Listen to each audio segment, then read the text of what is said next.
संख्या 8 डॉक्टर रागिनी। मुझे प्रश्न पूछने का अवसर दिया। अध्यक्ष जी, मेरा सवाल लोक निर्माण विभाग के मंत्री जी से था कि जितने भी हमारे प्राथमिक स्कूल हैं और उच्च प्राथमिक स्कूल हैं और जो भी हमारे जो मुख्य संपर्क मार्गों से नहीं जुड़े हुए हैं, उनको क्या मुख्य संपर्क मार्गों से जोड़ने की कोई योजना है सरकार के द्वारा? तो जो उत्तर प्राप्त हुआ है, उन्होंने कहा है कि ऐसी कोई भी योजना नहीं है। अध्यक्ष जी, कल हमारे बेसिक शिक्षा के जो मंत्री जी हैं, उन्होंने भी कहा कि जो हमारे एनरोलमेंट रेट्स हैं एजुकेशन के, जो हमारे प्राइमरी स्कूल्स के, वो कम हैं। और ये जो एनरोलमेंट्स कम होने का कारण है अध्यक्ष जी, कि आज भी हमारे उत्तर प्रदेश में जो बच्चे हैं वो जब सरकारी स्कूल की ड्रेस में रहते हैं तो वो कहीं ना कहीं हिचकिचाते हैं। वो एक परिवार के लिए एक प्रमाण पत्र, आय प्रमाण पत्र की तरह काम करता है। मेरा ये एक आयरनी कह सकते हैं अध्यक्ष जी, या बड़ी ही विडंबना है कि जब हम हायर एजुकेशन की बात करते हैं तो हम बड़ा प्राउड फील करते हैं कि हम एक गवर्नमेंट मेडिकल कॉलेज से पढ़ रहे हैं, एक गवर्नमेंट इंजीनियरिंग कॉलेज से, IIT से पढ़ रहे हैं, NIT से पढ़ रहे हैं, हम MBA कर रहे हैं तो एक गवर्नमेंट इंस्टीट्यूशन से कर रहे हैं, हम गवर्नमेंट इंस्टीट्यूशन से लॉ की पढ़ाई को कर रहे हैं। लेकिन जब बात आती है हमारे प्राइमरी स्कूल्स की तो हमें कहीं ना कहीं हिचकिचाहट होती है। एक परिवार अपने आप को छिपाता है ये बताने से कि मैं प्राइमरी स्कूल में शिक्षा ग्रहण कर रहा हूँ। और इन संस्थानों की जिनकी मैंने बातें की, इनकी गुणवत्ता जो है वो सिर्फ और सिर्फ ऐसा नहीं है कि वहाँ के स्कूल के टीचर्स, वहाँ का जो एजुकेशन क्वालिटी है वो सबसे अच्छी है।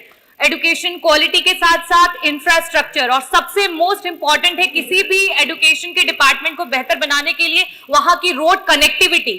और ये जितने भी संस्थानों की मैंने बात की है, वहाँ की कनेक्टिविटी जो है वो बहुत अच्छी है। लेकिन आज जब स्कूल के गांव की बात करते हैं, गांव के स्कूलों की, तो वहाँ के जो रास्ते हैं वो टूटे हुए हैं। बच्चे जो हैं पगडंडियों से स्कूल जा रहे हैं और बरसात में तो ऐसा हो जाता है कि रास्ते ही नहीं है कि बच्चे स्कूल पहुंच पाए। तो मेरा मंत्री जी से ये मैं पूछना चाहूंगी कि क्या सरकार, क्योंकि अभी तो कोई योजना ऐसी है नहीं, क्या सरकार इस पे मंथन करेगी और कोई ऐसी योजना बनाएगी ताकि जितने भी हमारे प्राथमिक और उच्च प्राथमिक विद्यालय हैं उन्हें मुख्य मार्गों से जोड़ा जा सके, और यदि बनाएगी तो उसे कब तक करेगी? साथ ही साथ मैं सरकार से ये भी पूछना चाहूंगी कि आपके द्वारा ही कहा गया था कि जहां जहां पे जो भी स्टूडेंट स्टॉप करेंगे, अच्छे अंक लाएंगे, उन स्कूलों को प्राथमिकता देते हुए उन स्कूलों की जो रोड्स हैं उनको बनवाई जाएगी या मरम्मत कराई जाएगी। तो आपके 6 वर्षों के कार्यकाल में उन बच्चों के मनोबल को बढ़ाने के लिए, प्रोत्साहन देने के लिए, क्या सरकार के द्वारा चिन्हित कितने स्कूल हैं जिनके मार्गों को बनवाया गया? साथ ही में ये स्कूल्स अध्यक्ष जी शिक्षा ग्रहण करने के लिए तो है ही हैं, साथ ही साथ यहाँ पे एक बहुत ही बड़ा जो हमारा कॉन्स्टिट्यूशनल हमें अधिकार मिला है मतदान का। हमारे जो जनता है वहां पे मतदान देने के लिए आती है, लेकिन जब वो उन रास्तों को टूटा फूटा देखती है और कई बार तो जो हमारे पोलिंग बूथ है वहां पे जाने के लिए जगह भी नहीं होती है और वो निराश होकर के वापस चली जाती है। तो मैं आपसे ये जानना चाहूंगी कि हमारे शिक्षा और साथ ही साथ ये पोलिंग बूथ जितने भी हैं, क्या सरकार उनको प्राथमिकता पे लेते हुए वहां पे, क्योंकि अध्यक्ष जी एक और बात कहूंगी कि जो जवाब मेरा आया है उसमें ये भी बोला गया है कि जितने भी प्राथमिक विद्यालय हैं ज्यादातर या तो वो मेन रोड्स पे हैं और कुछ जो अंदर हैं उनको हमारा जो लोक निर्माण विभाग है वो कवर नहीं करता है और उसे पंचायत के द्वारा जो है वो बनाया जाएगा। लेकिन अध्यक्ष जी ये बड़ा ही महत्वपूर्ण विषय है क्योंकि यहाँ पे शिक्षा और साथ ही साथ मतदान भी होता है, और अगर पोलिंग बूथ की स्कूल को ना बनाया जाए रोड्स को, तो ये ठीक है। माननीय मंत्री जी। जहां तक माननीय सदस्य ने जो प्रश्न उठाया है वो सही है कि जो विद्यालय हैं वो प्राथमिक विद्यालय अधिकतर ग्राम पंचायत की परिधि में आते हैं, और जहां तक लोक निर्माण विभाग का सवाल है, लोक निर्माण विभाग की जो योजनाएं हैं वो जनसंख्या और बसावटों के ऊपर आधारित है, और उसको दृष्टिकोण में रखते हुए अभी जो योजनाएं चल रही वो 250 की आबादी 2011 की जनगणना के मुताबिक पंडित दीनदयाल उपाध्याय योजना जो है तो वो बसावटें हम जोड़ने का प्रयास कर चुके हैं। जो 1 किलोमीटर से ज्यादा हैं उनको जोड़ा जा रहा है, और जो 500 मीटर से कम की सड़कें हैं उन्हें, जैसे कि सदस्य ने भी बताया और उनको मालूम है कि वो अभी लोक निर्माण विभाग नहीं करता है, जिला पंचायत, ग्राम पंचायत, क्षेत्र पंचायत के द्वारा होता है। स्कूल का जहां तक सवाल है वो अधिकतर सड़कों पे ही हैं, और जहां आगे की योजना का बात सवाल उठाया है, मैं ये बताना चाहता हूं, और अनेक सदस्यों ने भी पहले उठाया था कि जो हमारी विलेज रोड्स हैं यूपी में बहुत ज्यादा हैं, 2 लाख किलोमीटर विलेज रोड्स हैं, ग्रामीण सड़कें, और समय के साथ ट्रैफिक बढ़ गया है, लोगों का आवागमन, ढोने के वजन, गन्ना, ट्रॉली, तमाम ऐसी चीजें आ गई हैं। तो सरकार ने आगे के लिए ये योजना बनाई है कि जो विलेज रोड्स हैं उन्हें हम ओडीआर में कन्वर्ट करें। ओडीआर में जब सड़क कन्वर्ट होगी अदर डिस्ट्रिक्ट रोड के मानक, उसमें चौड़ी भी होंगी, मजबूत भी होंगी, और प्राथमिकता दी जा रही है।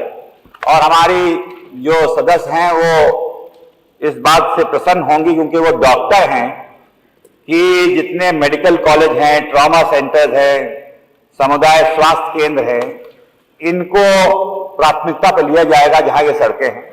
जहां तक शिक्षा का सवाल है, डिग्री कॉलेज है, महिला इंटर कॉलेज है, उनको भी जहां ग्रामीण सड़कें हैं वहां ओडीआर में कन्वर्ट किया जाएगा। तमाम ऐसे मंडियां हैं, ब्लॉक मुख्यालय हैं, तो पूरा प्रयास भी है और पूरा ध्यान भी है। और जहां तक मतदान का सवाल है, माननीय सदस्य ने उठाया, मतदान केंद्र ये अधिकतर स्कूल होते हैं, और ये मुझे बताने में प्रसन्नता होगी कि पिछले 6 वर्षों में जब से हमारी सरकार आई है, मतदान प्रतिशत इतना बड़ा है कि आजादी के बाद कभी बड़ा नहीं होगा। तो ये मतदान की जहां तक बात कर रहे हैं, वो हम लोगों ने ऐसी व्यवस्था, ऐसा माहौल, और मतदान में ये भी देखा गया है कि सबसे कम रीपोल हुए हैं, तो वो जब से भारतीय जनता पार्टी सरकार आई है तब से ही ये किया गया है। और जहां तक माननीय सदस्य की चिंता है उसका पूरा ध्यान है, और पूरा हम लोग प्रयास करेंगे कि किसी तरीके की खास तौर से शिक्षा और महिला शिक्षा पे इंफ्रास्ट्रक्चर की फैसिलिटीज दी जाएंगी। अब कुछ बाकी तो नहीं है? जैसा कि मंत्री जी ने कहा है,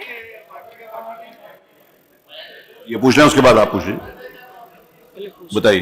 अध्यक्ष जी, जैसा कि मंत्री जी कह रहे हैं कि बहुत ज्यादा मतदान बढ़ा है, मैं अपनी अगर विधानसभा की बात करूं, नहीं, उसके ऊपर बात है, शिक्षा पे। अध्यक्ष जी, मेरे पास लिस्ट है कि कितने स्कूल्स हैं, बूथ्स हैं जहां पे लोगों ने वोट डालने से मना कर दिया। उन्होंने कहा कि हमारे पास जो बूथ है अगर उसी पे रास्ता नहीं है तो हम कैसे जाएंगे। मंगरा, पूसा, आलमगढ़, जरौटा, चतुर्भुजपुर, अरे स्कूल के बारे में, अरे स्कूल के बारे में, ये स्कूल सारे के टीचर्स, बच्चों के बारे में रास्ते नहीं है। और इलेक्शन का नहीं है। जैसा कि मंत्री जी ने कहा कि कुछ रोड है जो उनके अंतर्गत आती है, कुछ पंचायत के अंतर्गत आती है, तो अध्यक्ष जी ये जो जिम्मेदारी है एक मतदान और शिक्षा प्रोवाइड करने की, ये क्यूमुलेटिव जिम्मेदारी पूरे सरकार की है। और मुझे लगता है इस विषय को सिर्फ एक विभाग को नहीं, पूरे सरकार को इसको सोचना चाहिए और इस पे ध्यान देना चाहिए। और जिस इंफ्रास्ट्रक्चर से आप पढ़ा रहे हैं और जहां से आप वोट्स गैदर कर रहे हैं, वहां पे आप प्रॉपर कनेक्टिविटी मुहैया कराएं, ये पूरे सरकार की जिम्मेदारी है।